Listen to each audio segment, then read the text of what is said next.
El primero en hablar es Jacobo Abraham del Río Serantes. No sé qué, vale, un placer. Va a traer una comunicación titulada Del canto al diálogo, del diálogo a la guerrilla, las vías para la revolución salvadoreña en la poesía de Roque Dalton. Y bueno, él es graduado por la Universidad de Santiago de Compostela, tanto en lengua y literatura inglesas como en lengua y literatura españolas. Mientras estudiaba ambas titulaciones, realizó intercambios de movilidad internacional en Lublin y Niterói, a través de los programas Erasmus Plus y Convenio Bilateral respectivamente. Más tarde ejerció como profesor de Lengua y Cultura Españolas en 2 institutos de París y actualmente se encuentra cursando el máster en Literaturas Hispánicas por la Universidad Autónoma de Madrid. Además, ha colaborado con el Centro Ramón Piñeiro para la investigación en humanidades y con Verso Libros. Precisamente con la tesis doctoral viene a incorporarse al mundo editorial, sea desde el lado creativo, desde el lado comercial. En cualquier caso, bueno, he dicho mal esto, viene a incorporarse al mundo editorial bien desde el lado creativo, bien desde el lado comercial. En cualquier caso, sus intereses pivotan en torno a los estudios queer y transfeministas, el ciberespacio, la cultura pop y la literatura contemporánea. Así que, Jacobo, tienes la palabra. Muchas gracias.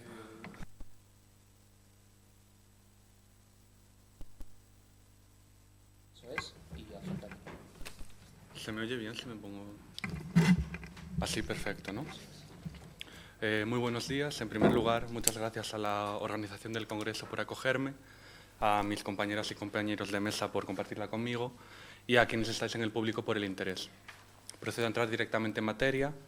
Es indiscutible que el escritor, periodista y activista salvadoreño Roque Dalton ocupa un lugar esencial en las letras hispanoamericanas del siglo XX, debido en parte a su intento por alcanzar, a través de unos versos renovadores en lo formal y revolucionarios en lo temático, la utopía del proyecto izquierdista que se estaba tratando de configurar en el continente por aquel entonces, al modo de las repúblicas socialistas soviéticas anteriores.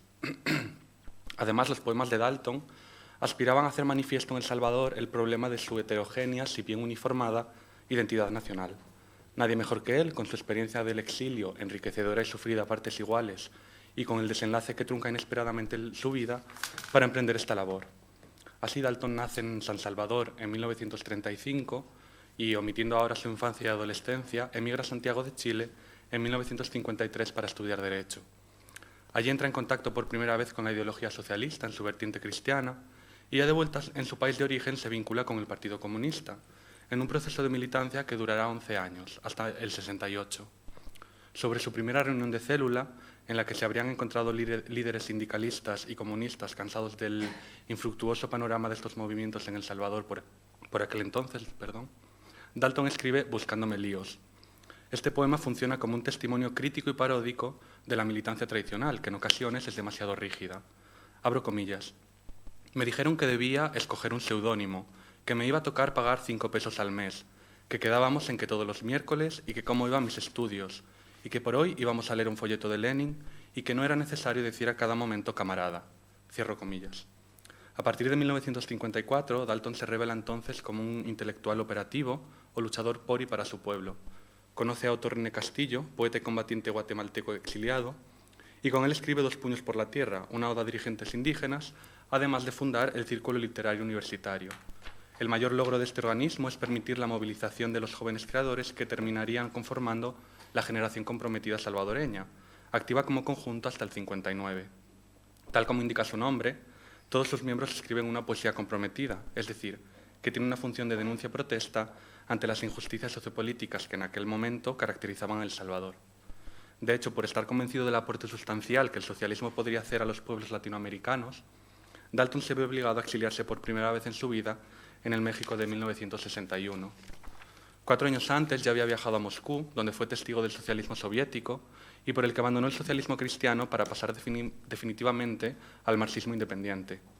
De todos modos, es en México donde escribe su primer libro para una editorial, La ventana en el rostro, que no llega a ser experimental ni revolucionario, pero sí es un anticipo de lo que vendrá después. En esta fase inicial de su trayectoria poética, Dalton se aproxima a la denominada línea del cántico, cuyo máximo exponente en las letras hispánicas no es otro que el chileno Pablo Neruda. Esta vía remite a los versos oscuros, en los que se sacrifica la comprensibilidad lectora en favor de un contenido surrealizante, que no surrealista. Y, por ejemplo, el poema de Dalton, Pausa para el machete, que incluso viene introducido por una cita directa del Canto General de Neruda, comienza: cuerpo inmortal de rayo descendido, río de libertad, hierro insurgente, ala llena de sol, estría de la luna, hielo sexual, metal interhumano, cuerpo amor del honor, luz en el filo, etc. Se trata de una enumeración acelerada y aparentemente caótica, con metáforas diversas y alguna que otra gitanjáfora, en la que tan solo se describe un machete.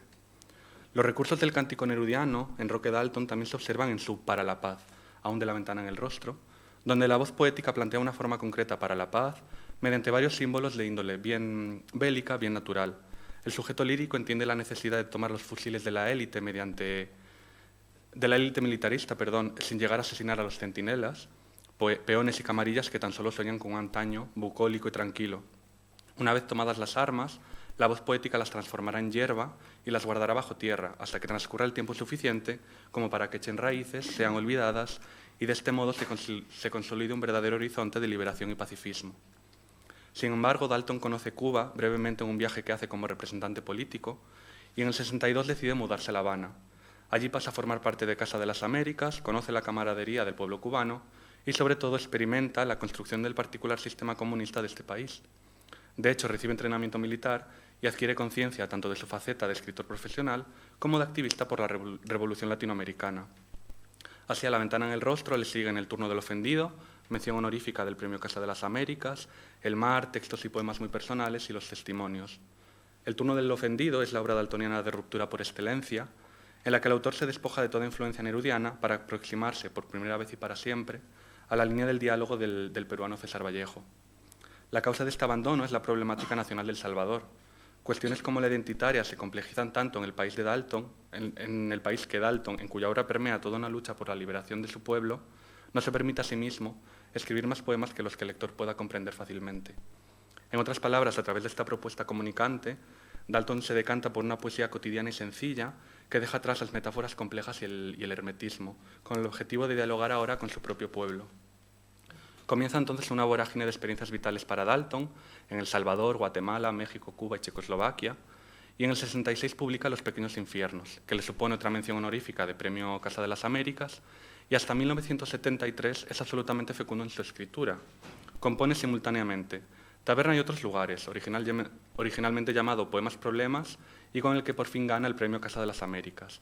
Los hongos, El amor me cae más mal que la primavera, Las historias prohibidas del pulgarcito, Un libro levemente odioso y Un libro rojo para Lenin. Con esta poesía de madurez, Dalton exprime al máximo la polifonía, el versolibrismo, el prosaísmo y el collage, y sus versos sufren un proceso de repatriación, pasando de temas internacionales a temas inherentemente salvadoreños. Por ejemplo, en El gran despecho, se retrata a El Salvador como un lejano paraíso que se le niega la voz poética en el exilio. Comienza: país mío no existes, solo eres una mala silueta mía, una palabra que le creía al enemigo. Y finaliza el poema: soy pues un diececillo a tu costa, quiero decir, por expatriado yo, tú eres expatria. Este poema refleja la relación personal que tiene Dalton con su nación a través de lo que se denomina despojo de la patria íntima. El Salvador está tan desposeído de su propia identidad que es un país pequeño y sin importancia, incluso inexistente para la voz lírica. Esta burla, además, es propia del Galgenhumor, por el que un motivo de horror se convierte en uno de risa. En línea con esta tendencia irónico-paródica, no puede dejar de hablarse en Dalton de su puntería humorística, abundante y metódica en todos sus textos. El poeta hace uso de chistes, punchlines, juegos de palabras y otras técnicas para reírse livianamente de las élites, siempre desde la postura de la clase oprimida. Donde mejor se observa el humor daltoniano es en sus formas breves, casi epigramáticas. Por ejemplo, Después de la bomba atómica consta de un solo verso: polvo serán, más polvo enamorado. De este poema rápido y denso cobra importancia más que nunca el título, repito, Después de la bomba atómica, en el que se expone el tema que se solucionará entonces en su único verso. En este caso, el efecto sorpresa se intensifica por el poder intertextual de la línea de apertura y cierre, que evidentemente se trata del último verso del soneto Amor constante más allá de la muerte de Francisco de Quevedo. Otro ejemplo del humor en los textos de Dalton es Latinoamérica en la década de los 70. Dice: el zapatero a sus zapatos, la bomba al consulado de los Estados Unidos. De nuevo, un interesante juego de economía lingüística, esta vez basado en la transformación de un refrán popular. Se insinúa que la actividad natural de una bomba es la de estallar en una institución estadounidense, a su vez un acto violento que debe ser considerado tan apropiado como la dedicación de un zapatero a sus zapatos. Por esta época, Dalton retoma su labor como periodista y entre 1972 y 1973 visita Vietnam y Corea del Norte. Renuncia a su colaboración en Casa de las Américas, escribe una pieza teatral que no cuaja, Caminando y cantando, y vuelve por última vez a su país de origen, enrolado ahora como combatiente en el Ejército Revolucionario para el Pueblo. El debate sobre las vías de la revolución en Latinoamérica está ahora en su máximo apogeo, por lo que Dalton corre el riesgo de ser descalificado como interlocutor político válido debido precisamente a su uso del humor en la cuestión de la militancia. De hecho, los dirigentes del Ejército Revolucionario para el Pueblo lo aceptan en sus filas únicamente como intento de ganarse el favor de Fidel Castro. En realidad temen a Dalton por intelectual, político experimentado y líder de masas en El Salvador. Y en 1975, una fracción ultraizquierdista decide capturarlo y ejecutarlo. Más tarde se difunden versiones contradictorias sobre el crimen, cuyas circunstancias no están aún del todo claras, y a decir verdad, es la muerte de Dalton lo que rompe la burbuja del utopismo comunista en todo el continente.